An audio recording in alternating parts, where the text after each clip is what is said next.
Suara Kebenaran pada Selasa, 8 Oktober 2024 berjudul Harmonisasi Hubungan dengan Allah. Allah yang maha besar, Allah yang maha tinggi, nilainya tidak terjangkau seiring dengan kebesaran, kemuliaan, dan keagungannya yang juga tidak terduga dan tidak terbatas. Maka, berapa harga Allah bagi kita juga mestinya tidak terbatas.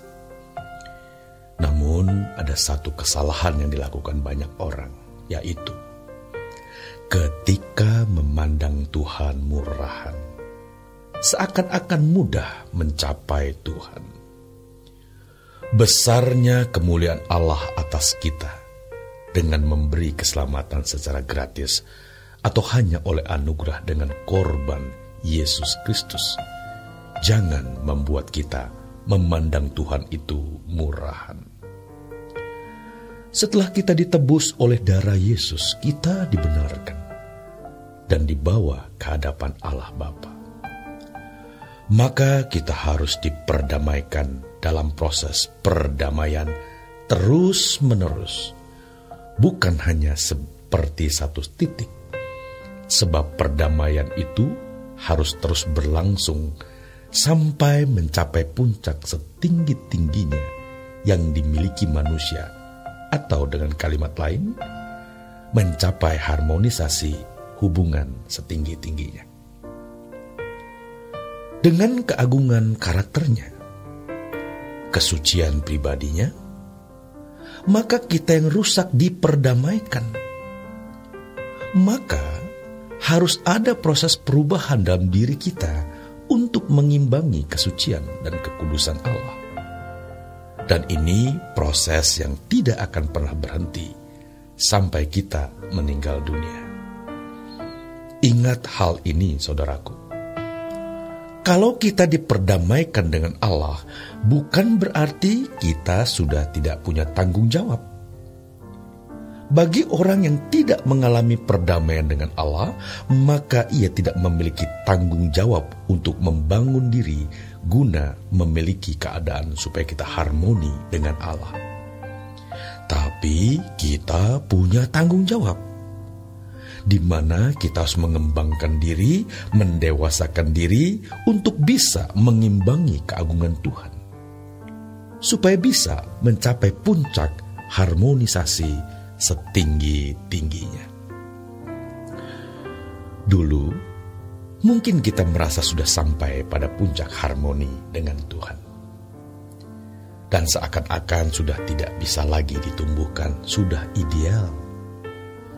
Sekarang kita mengerti bahwa membayar harga harmonisasi dengan Allah itu bertahap.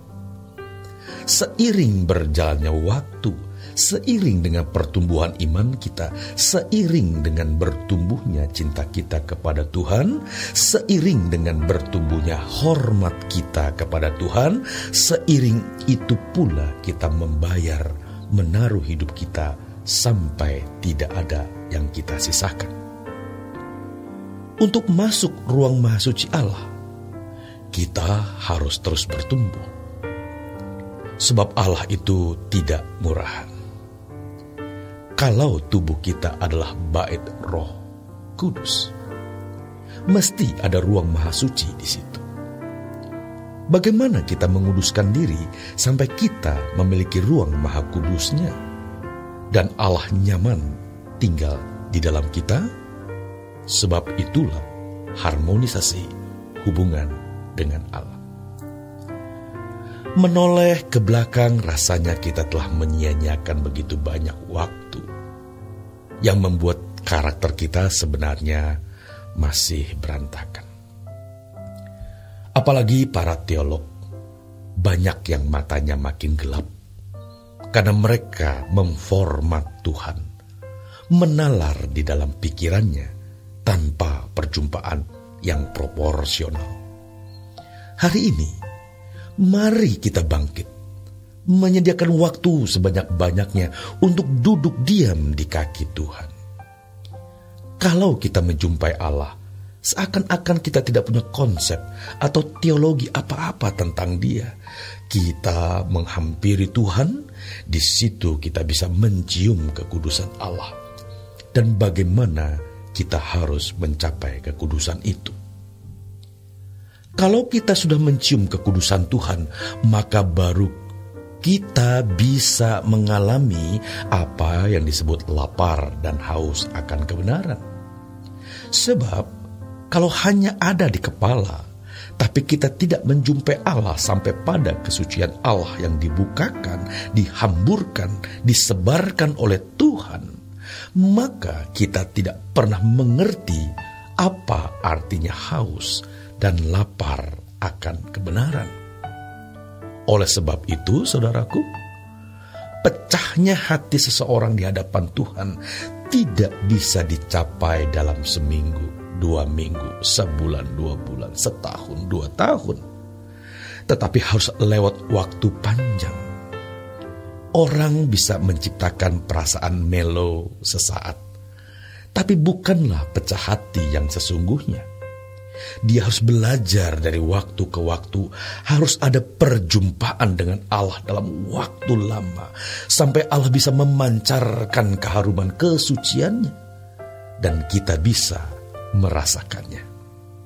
Kemudian kita merasa haus dan lapar untuk mencapai kesucian itu, dan ini tidak bisa dibahasakan. Masalahnya banyak pendeta berantakan. Dosen teologi berantakan. Benar-benar setan telah berhasil menyesatkan.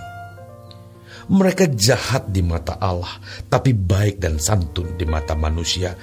Allah terlalu tinggi, terlalu mahal, terlalu kudus.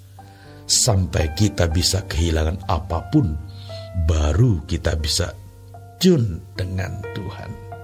Ingat, kalau kita tidak 30 menit minimal tiap hari berdoa, maka kita tidak akan makin serupa dengan Yesus. Selamat berjuang, saudaraku. Tuhan Yesus memberkati.